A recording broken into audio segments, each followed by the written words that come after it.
एक छोटा जिहा नियाणा सी ते ओह अपनी मां नूं आंदा कि मैनूं हनेरे तो बड़ा डर लगदा।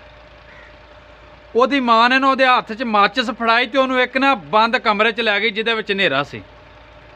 ਉਹਨੂੰ आख्या पुत्तर ਇਹਨੂੰ ਅੱਗ ਨੂੰ बाल दे, तीली ਨੂੰ ਕੱਢ ਕੇ ਇਹਦੇ ਉੱਤੇ रगड़ दे। ਉਹਨੇ तीली रगड़ी, पुत्तर ने अग बाल गई तो सारे कमरे ਦੇ ਵਿੱਚ रोशनी हो गई। ਉਹਦਾ ਹਨੇਰਾ ਸੀ ਉਹ खत्म हो गया। मां ਉਹਦੀ ने आख्या पुत्रा हुण दस हनेरा नज़र आउंदा तैनूं? ਉਹਨੇ कहा नहीं। आंदी हुण डर लगदा? ਉਹਨੇ कहा नहीं। मां ने पुत्तर नूं दो गल्लां दस्सियां। ਉਹਨੇ कहा पुत्रा पहली गल तो ये वे, अगर हनेरे तो डर लगता तो माचिस दी चलाना सीख लै, तीली बालनी सीख लै।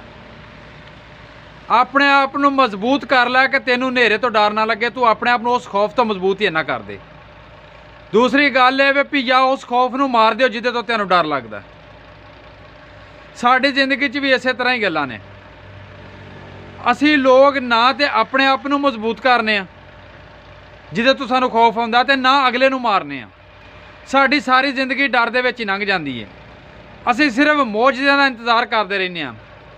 तो मौजज़े जिहड़े एक लाटरी की तरह होंदी, जिस तरह कुरानंदाजी होंदी है, लाटरी होंदी है, वो पर्ची तो लखां लोग लैंदे ने, बल्कि कई लाटरियां यूरोप च ने भी करोड़ां लोग भी लै जांदे ने।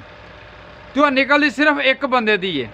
असीं वो करोड़ां दे विचों सिर्फ एक बनन दे विच अपनी जिंदगी गुजार देने आ कि शायद कोई मौजज़ा हो जाए साडी जिंदगी च ते असीं उस खौफ तो बाहर आ जाइए। मैं ना उस मौजज़े का इंतज़ार ना करो, अपने आप नूं मजबूत करो। अगर उन्होंने नहीं मार सकते तो अपने आप नूं तो मजबूत कर सकते जो। तुसीं खुद मजबूत हो के एक अजीम इंसान बन सकते जे। तुसीं अपना जिहड़ा खौफ खत्म करो, मजबूत करो तो निकलो दुनिया च बाहर।